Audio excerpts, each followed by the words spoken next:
The chamber was massive beyond anything Jinwoo had ever seen. It stretched upward into darkness, and the walls curved in ways that made his eyes hurt when he looked too long. Hundreds of alien beings filled the curved rows of seats that circled the center platform. Some floated in bubbles of strange liquid. Others stood on legs he couldn't count. A few looked almost human, but their eyes were wrong, or their skin moved in ways skin shouldn't move. Jinwoo stood on the platform with his hands clasped behind his back, trying not to show his fear. His uniform was pressed and perfect, with the blue and white colors of Earth's defense force bright under the strange lights. Next to him stood Hyejin, the diplomat who had spent 3 months learning the Council's languages and customs. She wore a simple black suit and carried a data tablet that held all of Earth's desperate evidence. They had traveled for 6 weeks to reach this place. The Galactic Council nexus hung in space between 3 stars, a structure so large it had its own gravity. Jinwoo's ship had looked like a toy next to it when they docked. Now standing in the heart of galactic civilization, he felt even smaller. A crystalline being rose from one of the high seats. Light passed through its body in rainbow patterns. When it spoke, a translator device hanging in the air turned its sounds into words Jinwoo could understand. "The Council recognizes Earth," the being said. Its name was Shatera according to the briefing files. "You may present your petition." Hyejin stepped forward. She touched her tablet and images appeared in the air above them. A colony world burning, ships that looked like they were grown instead of built, tearing apart space stations, bodies floating in the dark. Her voice was steady as she spoke. "Honored Council members, Earth comes before you asking for help. The Krelvan swarm has destroyed 5 of our outer colonies in the past year. 2 million humans are dead. The Krelvan strip our worlds of everything, leaving nothing but dead rock behind. We have fought them with everything we have, but they are too strong. We are asking the Council for military aid, or at least for defensive technology that might help us survive." The chamber was quiet for a moment. Then someone laughed. It was a wet, bubbling sound. Others joined in. Not cruel laughter exactly, but the kind of laughter adults make when a child says something foolish. A huge reptilian creature stood up. It was 3 times Jinwoo's height, covered in dark green scales. "Earth is barely 100 years into space travel," it said. The translator made its voice sound like rocks grinding together. "You have not earned Council protection. Every species must prove itself worthy before the Council intervenes. This is the law. This is how it has always been." Jinwoo felt his jaw tighten. Taeyang, standing quietly behind them, shifted his weight. Taeyang was their military attaché, a commander who had seen combat against the Krelvan. His sister had died when Nova Sol Colony was destroyed. Jinwoo could feel the anger coming off him like heat. Hyejin kept her voice calm. "We understand the Council's traditions, but the Krelvan are not following any rules. They are not at war with us. They are simply destroying us because we cannot stop them. Surely the Council's purpose is to maintain peace and protect developing civilizations." Shatera's crystalline form seemed to pulse. "The Council maintains order among those who have proven they deserve a voice. Earth is very young. Your technology is primitive. You fight with chemical rockets and metal ships. You have no understanding of quantum fields or dimensional travel. How can the Council trust that you would use our technology wisely?" "We would use it to survive," Hyejin said. Her voice had an edge now. "We would use it to protect our people. Isn't that what any civilization would do?" A floating creature that looked like a jellyfish made of light drifted forward. "Many species have stood where you stand now. Many have faced their first great challenge. Those who survive without our help prove they have the strength to join us. Those who do not—" It paused. Perhaps they were not meant to reach the stars. Jinwoo couldn't stay quiet anymore. "You're saying we should just die? That millions of people should be killed so we can prove something to you?" The chamber erupted in clicking, whistling, humming sounds. The translator couldn't keep up with all of them at once. Jinwoo caught words like emotional and typical and immature species. Volmex, the giant reptilian, silenced the others with a gesture. "Captain, we are not saying you should die. We are saying you must learn to save yourselves. The galaxy is not kind to the weak. If the Council protected every young species from every threat, we would spend all our time fighting other people's battles. The system works. It has worked for 10,000 years. Hyejin pulled up more images, charts showing Krelvan movement patterns, tactical analyses from Earth's best military minds, projections of when the Krelvan would reach Earth itself. We have all of this data. We will share everything we know. Earth has resources we can trade. We have scientific knowledge that might be valuable. We are not asking for charity. We are asking for an alliance. Shatara seemed to consider this. Then she spoke, and her words fell on Jinwoo like stones. Earth has nothing the Council needs.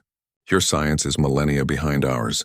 Your resources are common throughout the galaxy. And your military tactics are, forgive me, laughable.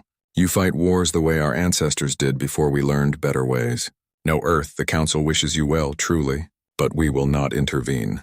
Petition us again in a century if you survive. Perhaps by then you will have something to offer.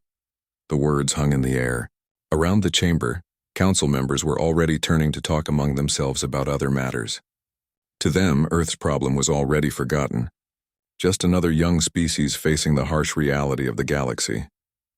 Heejin's hand shook slightly as she saved her data.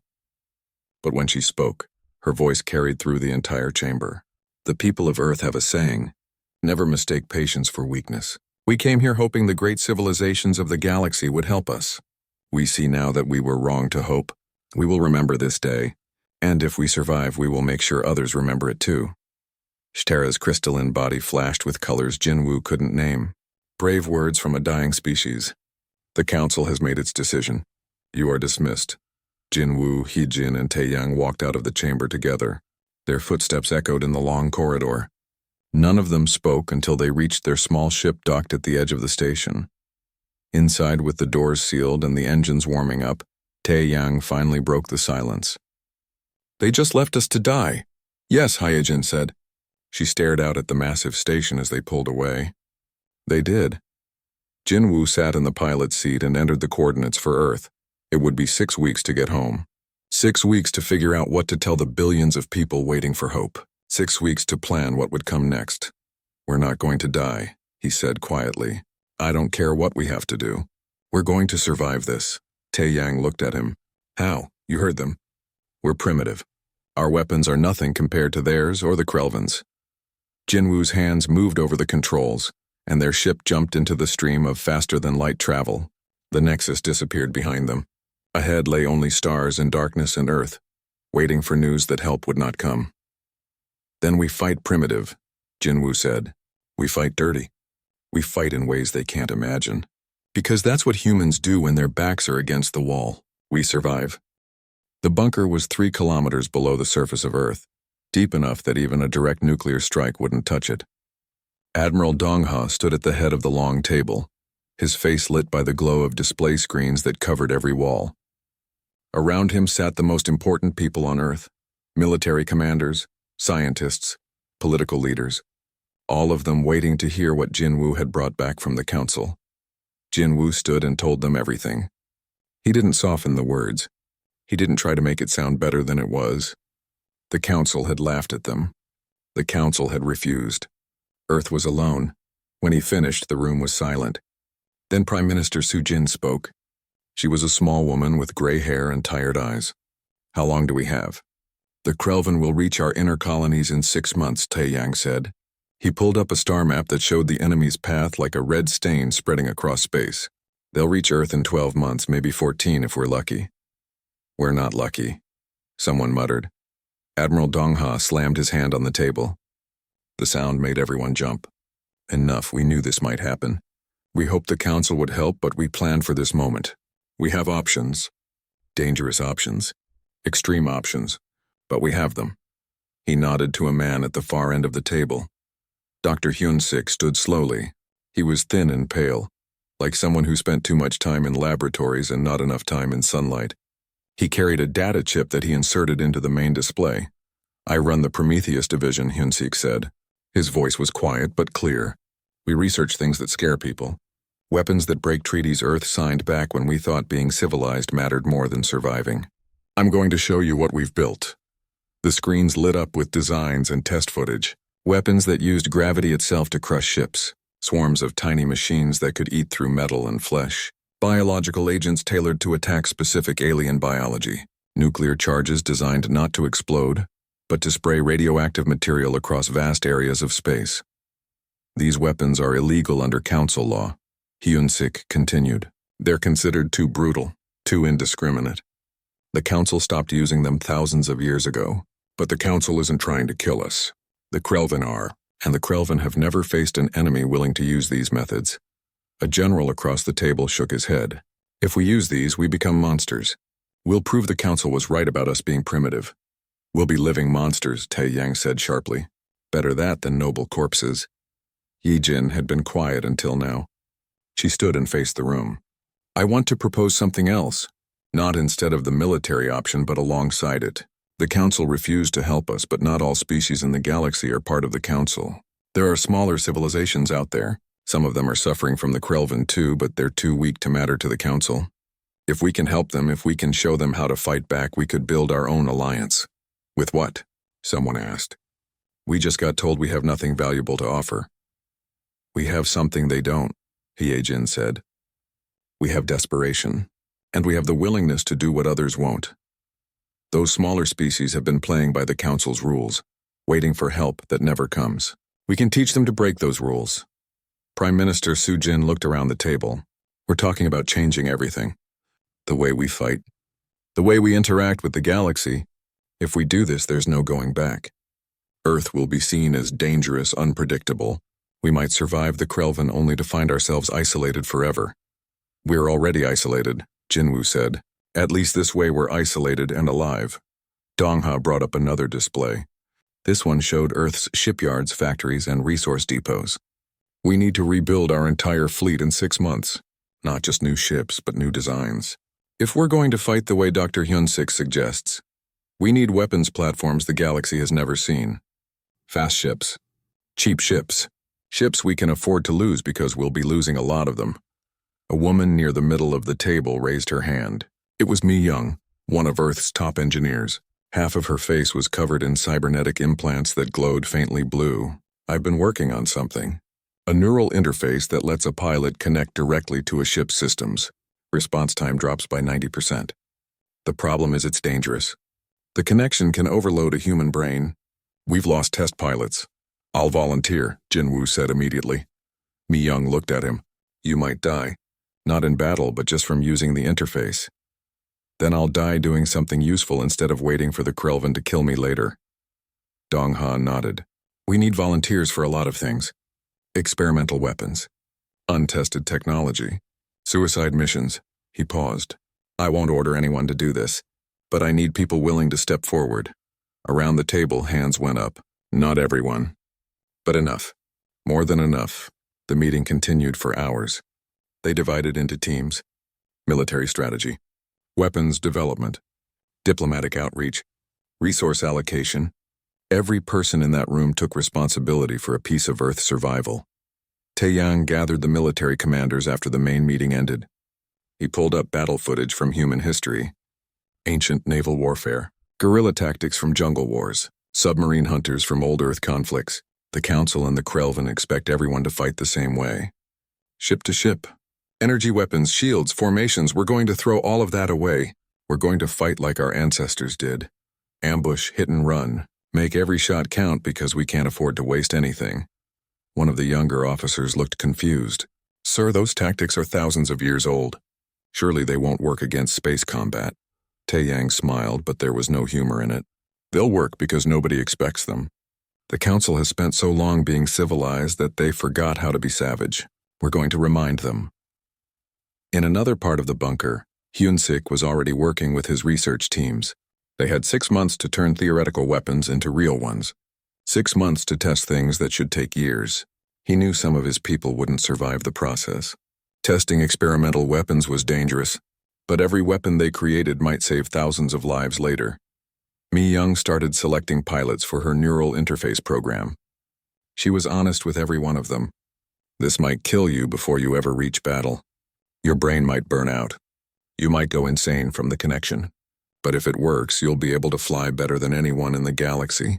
You'll be able to react faster than the Krelvin can track. You'll be our edge. 50 pilots volunteered. She could only take 20. Across Earth and its remaining colonies, the news spread. The Council had abandoned them. Earth was going to war. Not the kind of war people saw in movies, clean and noble, but a desperate, brutal fight for survival using every dirty trick humanity could think of. Factories that made civilian ships retooled to build warships. Mining operations shifted to extracting materials for weapons. Scientists abandoned peaceful research to work on ways to kill more efficiently. It happened fast, faster than anyone thought possible. When you're facing extinction, people stop arguing about small things. Jinwoo stood in one of the orbital shipyards a month later, watching the first of the new ships take shape. It didn't look like the elegant vessels the Council flew. It was angular and ugly, covered in armor that didn't care about style. Its weapons were railguns that shot solid metal at incredible speeds. No fancy energy beams, just chunks of matter moving fast enough to punch through anything. Haijin joined him at the viewing window. I made contact with 3 species willing to talk. They're scared of defying the Council, but they're more scared of dying. If we can show them we can actually hurt the Krelvin, they might join us. We will hurt them, Jinwoo said. He watched workers swarm over the new ship like ants building a nest. We're going to hurt them so badly they'll wish they'd picked a different species to attack. Dongha's voice came over their communication devices. All senior staff report to the command center. The Krelvin just attacked New Busan colony. They're starting their final push. Our time just got shorter. Jinwoo and Haejin ran through the corridors of the shipyard. The war was here. Earth's moment of truth had arrived. And they were as ready as they would ever be. The Krelvin swarm came out of faster-than-light travel like a spreading disease. 47 bioships, each one the size of a small city. Their hulls looking more grown than built. They moved through space with a terrible grace, organic and alive in ways that made human eyes hurt to watch. This was their 41st world to harvest. They expected no resistance that mattered. New Busan colony appeared empty on their sensors. The orbital stations were dark. The surface cities showed no life signs. The Krelvin command ship pulsed with satisfaction. The humans had run away. Good. Less fighting meant faster harvesting. The Krelvin ships descended into lower orbit, spreading out to begin their work. Below them, what looked like abandoned mining equipment sat scattered across the colony's surface. Industrial facilities stood silent and cold. Everything the humans had built just waiting to be torn apart and consumed. Jinwoo watched from his hiding spot in the asteroid belt, 3 million kilometers away. His new ship was completely dark.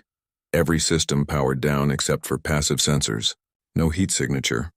No electronic signals. As far as the universe was concerned, his ship was just another rock floating in space. All units hold, he whispered into his communication link. Around him, hidden in the belt and scattered through the debris field from an old space station, 50 more human ships waited in absolute silence. Mi-young had installed her neural interface in his head 2 weeks ago. The connection burned like ice in his brain, but he could feel his ship like it was part of his body now. Every sensor was an extension of his nerves. On the surface of New Busan, automated systems waited for the signal. Tae-yang had spent 3 weeks setting this trap. Every piece of mining equipment had been rebuilt, repurposed into weapons. The colony looked abandoned, but it was really a loaded gun pointed at the sky. A Krelvin bioship moved into position over the main settlement. Its harvester drones began deploying, ready to strip everything down to bedrock. That's when Tae-yang gave the signal. The mining equipment came to life. What the Krelvin thought were ore processors revealed themselves as massive railguns, camouflaged and buried in the industrial landscape. They fired simultaneously, launching tungsten rods at 4% of the speed of light. The impact was catastrophic. The first Krelvin ship simply came apart, its organic hull unable to withstand the kinetic energy. The tungsten rods punched through it like it was paper, the exit wounds exploding outward in bursts of frozen atmosphere and biological matter. 2 more ships took hits before the Krelvin could react, their careful formation becoming their weakness as the railgun targeting systems tracked them with cold precision. The Krelvin command ship screamed across all frequencies, a sound of confusion and rage. This wasn't how other species fought. This was primitive. This was barbaric. They began to pull back to high orbit, regrouping to understand what was happening. Now, Jinwoo said, 50 human ships came to life in the darkness. Engines ignited. Not the bright fusion drives the galaxy used, but chemical rockets that burned fast and hot. The ships accelerated hard, racing toward the Krelvin fleet from multiple directions. They were small and fast, designed to be difficult targets. More importantly, they had been completely invisible until the moment they moved. The Krelvin tried to target them, but human ships were already among them. moving with a recklessness that no civilized species would attempt. Jinwoo felt his ship through the neural interface, reacting before his conscious mind could think. He dove under a Krelvan bioship, using its own bulk as cover while he lined up his shot. His weapons weren't energy beams that could be deflected by shields. They were old-fashioned missiles with nuclear warheads, the kind of weapons the galaxy hadn't used in combat for 1,000 years. He fired 6 of them at point-blank range into the bioship's underbelly, then accelerated away so fast the G-forces would have crushed him, if not for the fluid-filled acceleration chamber in his cockpit. The nuclear explosions tore through the bioship's organic hull. The Krelvan had no defense against it. Their shields were designed to deflect energy weapons and absorb kinetic impacts. Nobody had prepared them for primitive nuclear fission weapons that simply exploded against their hulls and vaporized everything nearby.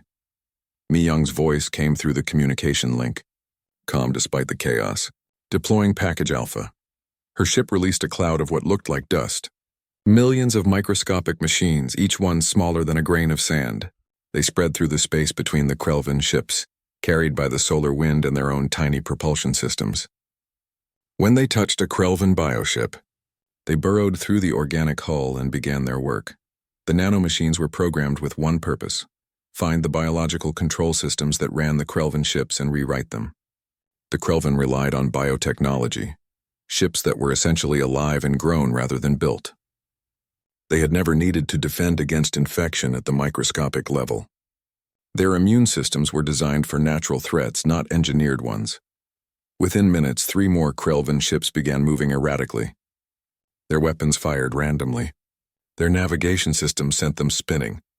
The nanomachines were taking control, treating the ships like diseased organisms that needed to be reprogrammed. Kite led a boarding team onto one of the disabled Krelvan ships.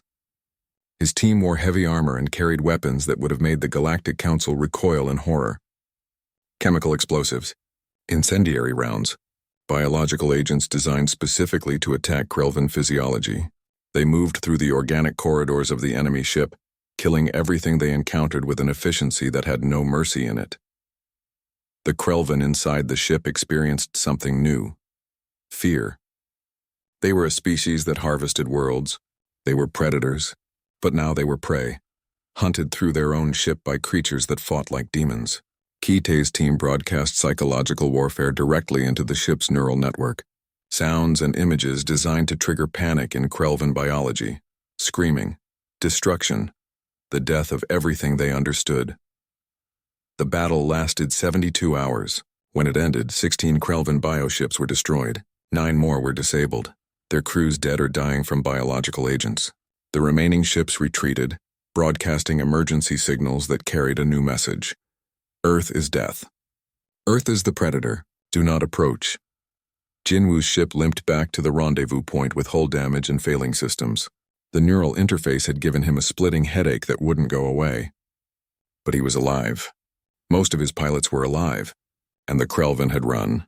Across the galaxy, news networks exploded with the story.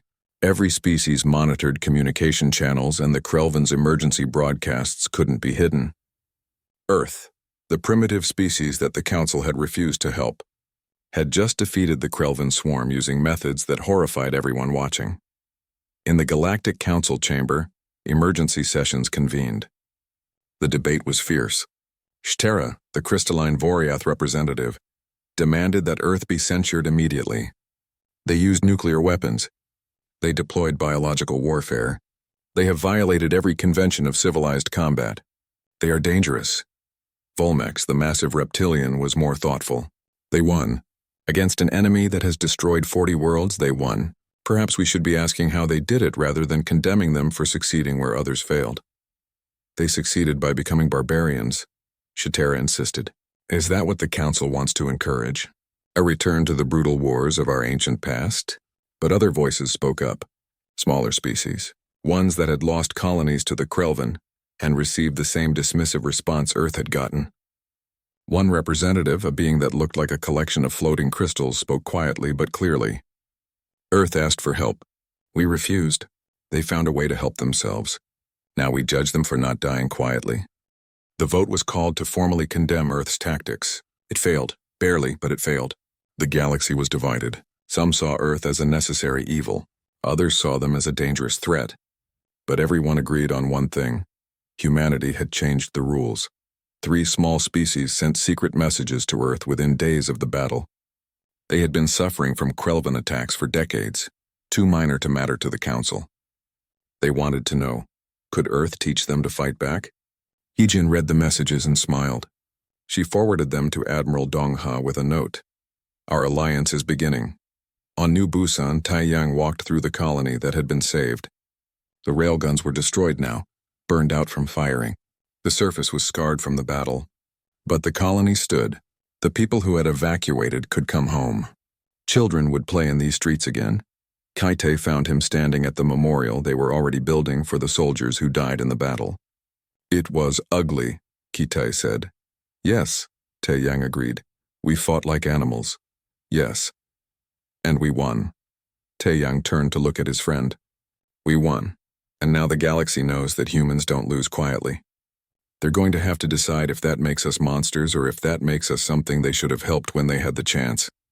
Above them, Jinwoo's damaged ship passed overhead, returning to the orbital shipyards for repairs. The pilot inside had a headache that felt like his brain was splitting, but he was already thinking about the next battle. Because the Krelvan wouldn't give up. They would come again, stronger and angrier. But now they knew the truth that the Galactic Council had forgotten. Earth was not prey. Earth was the thing that fought back, and that changed everything. The Krelvan came for Earth with everything they had. Every ship, every weapon, every resource they could pull from across the galaxy. They abandoned all their other operations and gathered into a single massive fleet that blotted out the stars. 200 bioships, each one hungry for revenge. The defeat at New Busan had humiliated them. Now they would make sure humanity disappeared completely. Admiral Dongha watched from the fortress above Luna as the Krelvan fleet approached the edge of the solar system. His command center was deep inside the moon, protected by layers of rock and metal. Around him, dozens of officers coordinated Earth's defense. Every screen showed bad news. The Krelvan outnumbered them 20-1. Even with Earth's unconventional tactics, the math was terrible. They're not even trying to hide, Taiyang said, studying the tactical display. They're just coming straight at us. They want us to see how big their fleet is. They want us to be afraid. Are you afraid? Dongha asked. Taeyang smiled, but his eyes were cold. I'm terrified. But I'm also ready. The plan was insane. Everyone knew it. But insane was all they had left. For 3 weeks, Earth had been preparing the solar system itself as a weapon. Not just ships and guns, but turning physics and orbital mechanics into instruments of death. If it worked, they might survive. If it failed, humanity would be extinct within days. The Krelvan fleet crossed into the outer solar system. They expected to find Earth's ships waiting in formation, ready for a traditional battle. Instead, they found nothing. No ships, no signals. Complete silence. The entire inner solar system was dark, as if humanity had already died. The Krelvan command ship sent out scanning pulses, trying to find the human fleet. Nothing. Confused but confident, they continued forward. They moved past Neptune, past Uranus, into the deeper system. Still nothing. Jinwoo floated in his cockpit, his ship powered completely down. He was hiding inside the rings of Saturn, his vessel coated in ice to match the surrounding debris. The neural interface in his head throbbed with anticipation. Around him, scattered throughout the solar system, 200 human ships waited in absolute silence. They had been here for days, drifting like dead metal, waiting for this moment. The Krelvan fleet reached the asteroid belt. That's when Taiyang gave the signal. Hidden throughout the belt, on moons and the corona of the sun itself, weapons platforms activated. But they didn't shoot at the Krelvan. They shot at carefully positioned chunks of ice, rock, and metal that had been placed months ago. Massive railguns and gravity manipulators launched these objects at incredible speeds, using the solar system's own gravity to accelerate them even faster. The solar system became a pinball machine. Asteroids the size of buildings suddenly changed trajectory, accelerating to 10% of light speed. Chunks of ice from the Kuiper Belt came screaming inward, their paths calculated to intersect with the Krelvan formation. Metal debris from destroyed stations became shrapnel, moving faster than any natural object should move. The Krelvan tried to dodge, but there was nowhere to go. Every direction had objects coming at them. Their bioships were tough, designed to absorb punishment, but nothing could survive being hit by a mountain moving at that speed. The first impacts tore through their formation like bullets through paper. Krelvan ships exploded. Others spun out of control, their organic systems damaged beyond repair. The command ship tried to organize a defense, but the attacks came from every angle. This wasn't warfare as the galaxy understood it. This was using the solar system itself as a weapon. While the Krelvan fleet was in chaos, Jinwoo and his pilots emerged from hiding. Their ships came to life all at once, appearing in the middle of the enemy formation like ghosts becoming solid. The neural interfaces let them react impossibly fast, dodging debris and enemy fire with movements that seemed to predict the future. "Find the queen ships," Jinwoo ordered. "They're the ones with the larger neural clusters. Take them out and the rest fall apart." Mi-young had modified her ship with scanners that could detect biological patterns. She located the first queen ship and marked it for the others. Target acquired. It's the one with the darker hull coloring, center of their formation. Kitae's team launched from concealed positions on the dark side of Mars. Their ships were ugly and brutish, loaded with one final weapon that Dr. Hyun-sik had designed.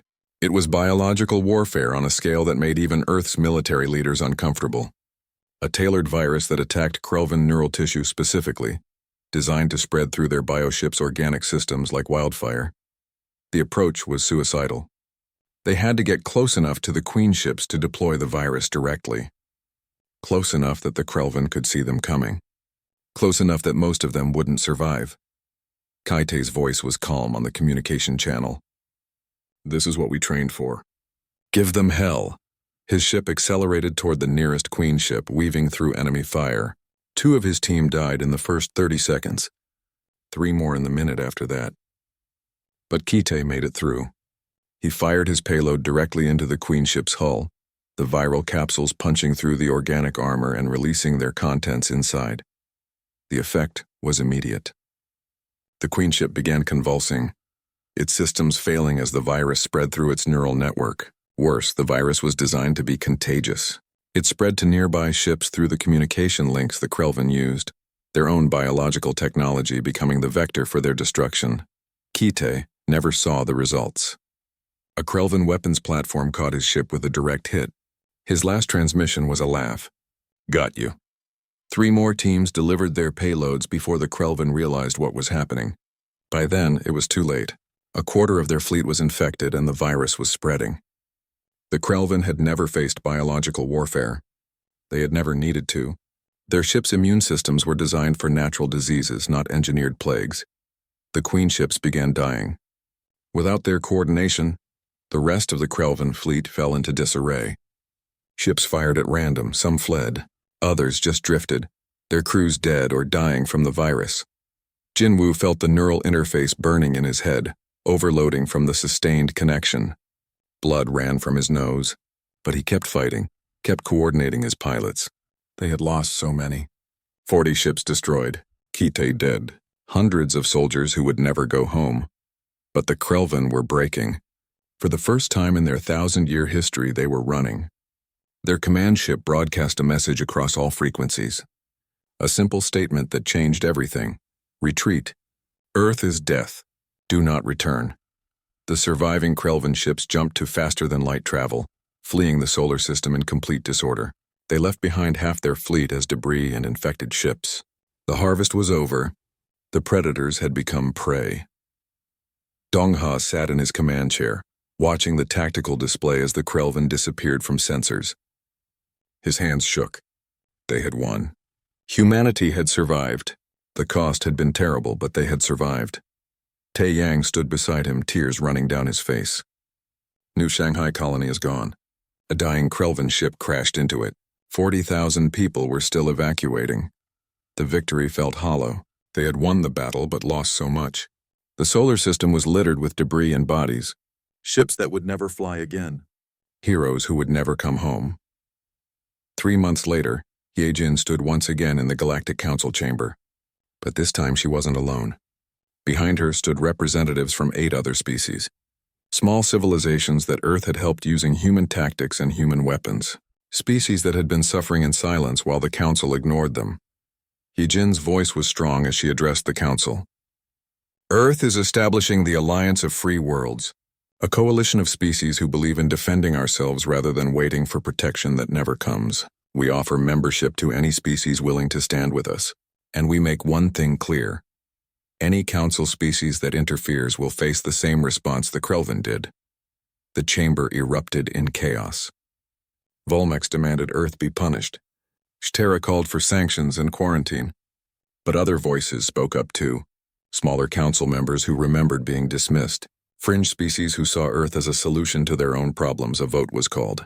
Not to punish Earth, but to offer them council membership. The debate lasted for hours. In the end, it passed by a single vote. Earth had earned their seat not through centuries of civilization, but through proving they could protect themselves and others. Haye Jin accepted the vote with dignity. Then she made one more statement. We came here months ago asking for help. You laughed at us. You told us to prove ourselves. We did, but we'll never forget what it felt like to be desperate and alone. The Alliance of Free Worlds will help those you ignore. We'll protect those you won't. And we'll do it our way. She turned and walked out, her coalition following. Behind her, the council sat in silence, realizing that the galaxy had changed. The old rules didn't apply anymore. Earth had rewritten them in blood and fire, and nothing would ever be the same. 6 months after the Battle of Sol, Jinwu stood at the viewing window of humanity's first permanent military base outside the solar system. The station orbited a small moon in neutral space, positioned strategically between 3 major trade routes. Behind him, construction crews worked day and night to finish the defensive platforms and training facilities. The base would be called Fort Kite, named after the friend who died saving Earth. Jinwu's reflection in the window showed a changed man. His hair had gone gray at the temples despite being only 35. The neural interface had left permanent marks on his face, thin lines that glowed faintly when he was tired. The doctor said he shouldn't use the interface anymore, that another connection might kill him. He kept it anyway. You never knew when you might need to die for something important. Admiral Dongha appeared beside him, his uniform crisp as always. The first class of Allied pilots arrives tomorrow. 12 species sent representatives.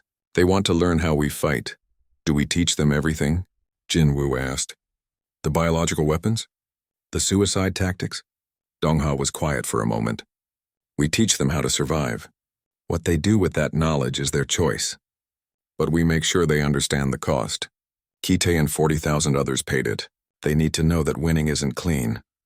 On Earth, Dr. Hyun-sik sat in a hearing chamber that felt more like a trial. Representatives from the Galactic Council's Ethics Committee filled the seats around him, their various forms and faces united in disapproval. They wanted answers about the biological weapons he created. They wanted him to admit he had crossed lines that shouldn't be crossed. Hyun-sik looked at each of them calmly. You want me to feel guilty for saving my species? I won't.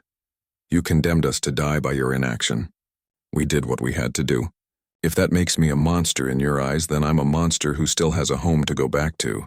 How many of you can say you would have done differently if it was your world burning? The hearing continued for hours, but in the end, they could only censure him. No punishment, no prison. The council didn't approve of his methods, but they understood. The galaxy had learned a hard lesson. Survival doesn't follow the rules. Haye Jin walked through the halls of the Galactic Council Nexus wearing Earth's blue and white colors proudly. She was now Ambassador Plenipotentiary, a fancy title that meant she spoke for all of humanity. Other ambassadors moved aside when they saw her coming. Some out of respect, others out of fear. She was fine with either. Her office overlooked the main assembly chamber. 23 species had officially joined the Alliance of Free Worlds now. Small civilizations that had been ignored for decades. They came to Earth not because humanity was advanced or cultured, but because Earth remembered what it was like to be desperate. The Alliance didn't have fancy technology or ancient wisdom. What it had was the willingness to fight back. A young diplomat from the Talrin species waited in her office. The Talrin looked like bipedal insects with 4 arms and compound eyes. This one's name was difficult to pronounce, so she went by Dal. She had been studying Earth's diplomatic methods for months. Ambassador, the Vortan delegation is requesting a meeting, Dal said nervously. They want to discuss territorial disputes with one of our alliance members. Yijin smiled. Tell them we'll meet, but only on neutral ground. And make it clear that we consider any aggression against alliance members the same as aggression against Earth. The Vortans remember what happened to the Krelvan. They won't push too hard. Dal's mandibles clicked with uncertainty. Is it right to use fear as a diplomatic tool? Is it right to let bullies take what they want because being polite is more important than protecting the weak? Heejin countered. The old council used politeness as a weapon. They made everyone think that playing by their rules was the only way to be civilized. We're showing the galaxy that there's another way. It's not always pretty, but it's honest. On a training field on Mars, Taiyang watched as mixed units of humans and aliens ran combat drills. The aliens struggled with human tactics at first. They were used to formal battles with clear rules. Humans taught them to ambush, to hide, to strike where the enemy was weak and run before they could respond. It felt wrong to species raised on honor and tradition. A Draknari soldier, smaller than the massive Volmex but still twice human size, approached Taiyang after the drill. Commander, my people are warriors. We have honor codes thousands of years old. These tactics you teach feel like cowardice. Taiyang nodded. I understand. But ask yourself, would you rather die with honor or live to protect your family? When the Krelvan came for us, honor didn't matter, only survival mattered. Your people asked to join the Alliance. We're teaching you what we know. If you can find a way to survive with your honor intact, I'll be happy to learn from you. The Draknari considered this, then bowed. Teach me more. Mi Young now directed the Advanced Combat Systems Division from a laboratory complex on Europa. Her body was more machine than human now. Her original flesh slowly replaced by cybernetics that let her interface with multiple systems at once. Some people found her appearance disturbing. She didn't care. The modifications let her work faster, think clearer, design better weapons. Her latest project was a response to the Council's growing concern about Earth's military capabilities. They wanted transparency, wanted to know what weapons Earth possessed. Mi Young's solution was elegant. Show them some weapons while keeping the truly dangerous ones secret. Give the Council enough to feel informed, while maintaining the mystery that kept Earth safe. A young engineer, barely out of university, asked her during a design review, Director, why do we need to keep building weapons? The war is over. The Krelvan are gone. Mi Young turned to face him, her cybernetic eyes focusing with mechanical precision.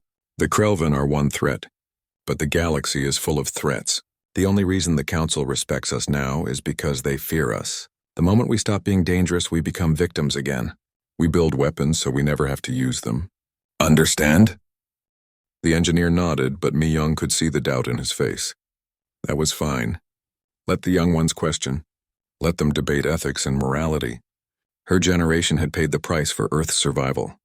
The next generation could afford to think about what that survival meant. The Krelvan survivors, scattered and broken, sued for peace through intermediaries. They didn't dare approach Earth directly. Their message was simple. They would cease all strip mining operations, submit to galactic oversight, and pay reparations to the species they had harmed. In return, they asked only that Earth not hunt them to extinction. Admiral Dongha read their terms and felt nothing. No satisfaction, no mercy, no anger. Just a cold calculation. Tell them we accept with conditions. They dismantle their bioships. They transition to peaceful resource gathering, and they allow Earth to station observers with their fleet for the next century. If they break any of these terms, we finish what we started. The Krelvan accepted within hours. The predator species that had terrorized the galaxy for 1,000 years now answered to humans. The irony wasn't lost on anyone. In the Galactic Council chamber during a routine session, Shatera approached Heejin privately. The crystalline Voriath's form pulsed with colors that the translator said meant contemplation. Ambassador, I must ask, now that you have proven yourselves through violence, now that you have power the Council respects, will you become what you fought against? Will humanity become the next great threat? Heejin looked at the being who had once dismissed Earth's plea with laughter. We fought because we had no choice. We won because we refused to give up. But we remember what it feels like to be helpless. That's the difference between us and predators. We remember. Memory fades, Shatera said.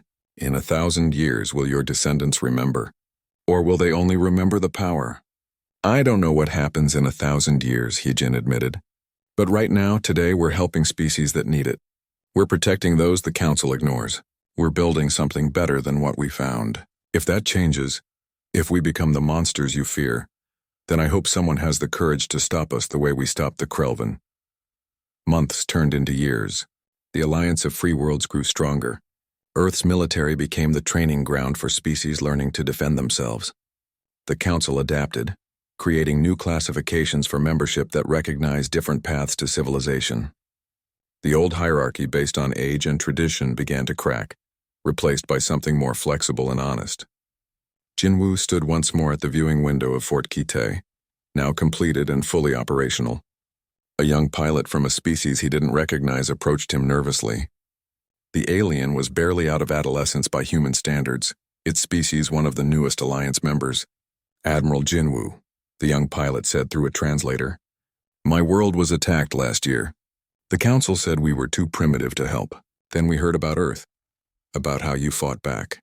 That's why I'm here. Can you teach me?"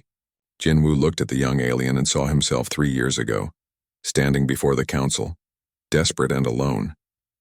He smiled, and for the first time in months it was genuine. "Yes," he said, "I can teach you, and you'll teach others after. That's how we make sure no one faces what we faced. That's how we change the galaxy." The young pilot's expression, alien as it was, showed hope. That was enough. That was why they fought. Not for glory or power, but so others wouldn't have to face extinction alone. The galaxy mocked Earth's plea, but Earth rose up. And in rising, they proved that the newest voice sometimes speaks the truest words. That survival matters more than tradition. That helping others isn't weakness. It's the strongest thing a civilization can do. Humanity had earned their place among the stars not by becoming civilized in the way the Council defined it, but by remembering what it meant to be desperate and choosing to help others who felt the same. That was the legacy. That was the victory. And that was only the beginning.